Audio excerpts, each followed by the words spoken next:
E o cavalo preto tem a ver com fome. Vejam comigo, eis um cavalo preto e o seu cavaleiro com a balança na mão. E ouvi como que voz no meio dos 4 seres viventes dizendo, uma medida de trigo por 1 denário.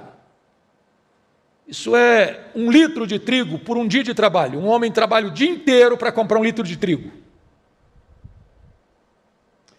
E a fome é tão grande, porque a fome é um subproduto da guerra.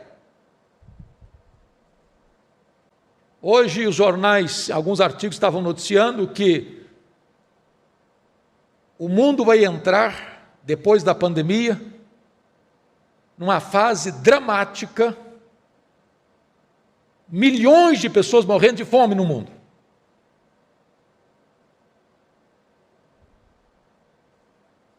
E notem vocês que, quando dizem não danifiqueis o azeite e o vinho, que são produtos de nobreza, retrata que, ao mesmo tempo que a fome impera no mundo, alguns estão usufruindo melhor nesse tempo de fome, até porque toda crise interessa a alguém. Os ricos ficam mais ricos e os pobres miseravelmente pobres.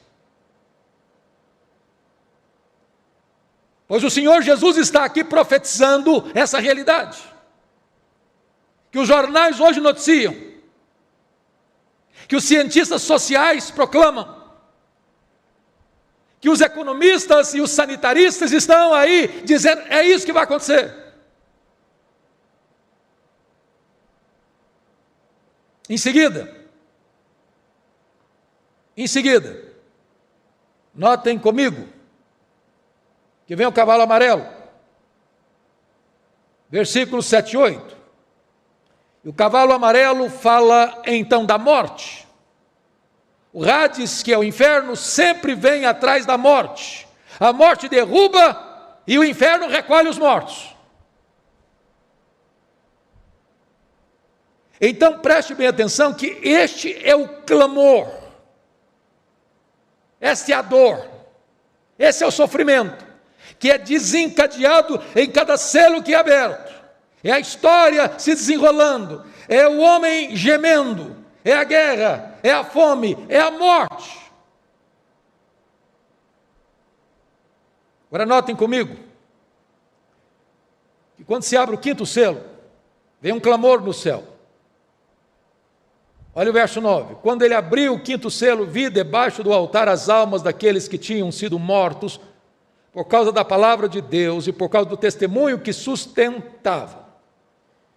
E aqui tem algumas coisas importantes, irmãos. Primeira verdade que está claro aqui é que você é um ser criado à imagem e semelhança de Deus.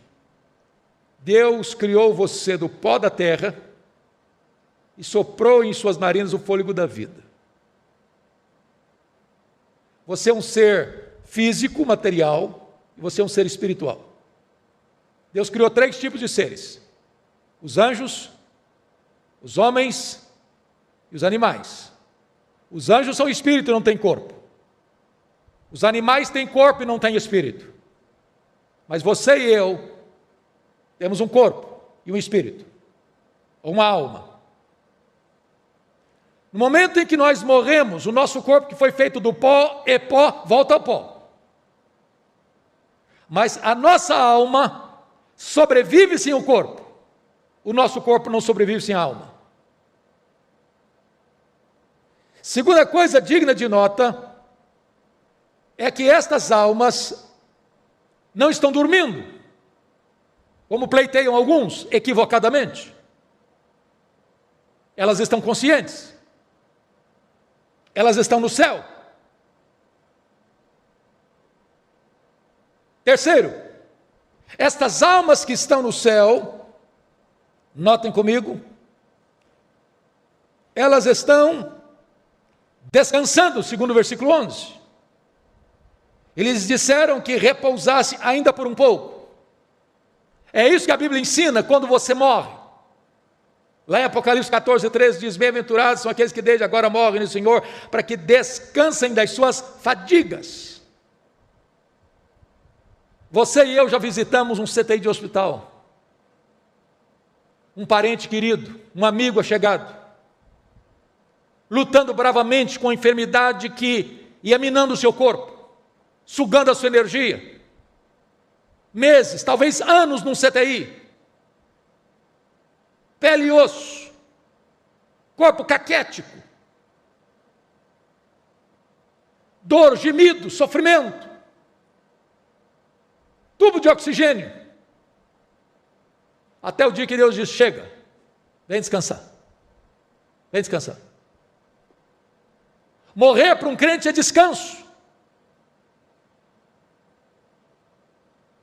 E se você perceber, essas almas não só estão conscientes, mas elas estão clamando. Até quando? Até quando? Ó soberano Senhor, santo e verdadeiro, não julgas nem vingas o nosso sangue dos que habitam sobre a terra. Agora vamos entender isso aqui. Elas não estão pedindo vingança, pessoal. Elas estão vindicando a glória da santidade de Deus.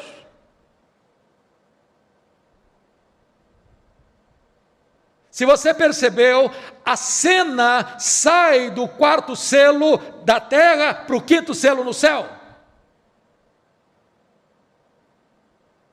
E desta forma, é fundamental você entender que elas estão reivindicando a aplicação da justiça de Deus para vindicar a glória de Deus. O Deus que está no trono é justo, é santo. E o mundo que persegue a igreja vai enfrentar o juízo inexorável de Deus.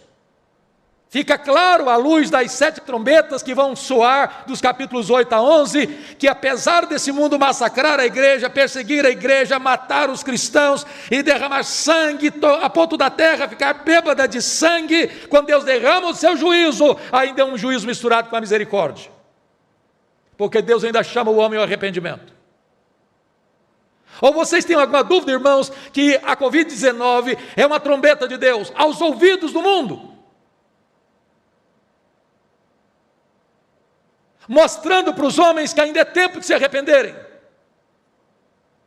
E todos os juízos parciais de Deus, misturados com a misericórdia, apontam para o juízo final, quando cessará o tempo da oportunidade e então se consumará a cólera de Deus. Muito bem, depois do quinto selo, que é o clamor no céu, vem o sexto selo, que é o clamor na terra. Vejam comigo os versos 12 a 17. E eu disse para vocês que os 7 selos, bem como as 7 trombetas,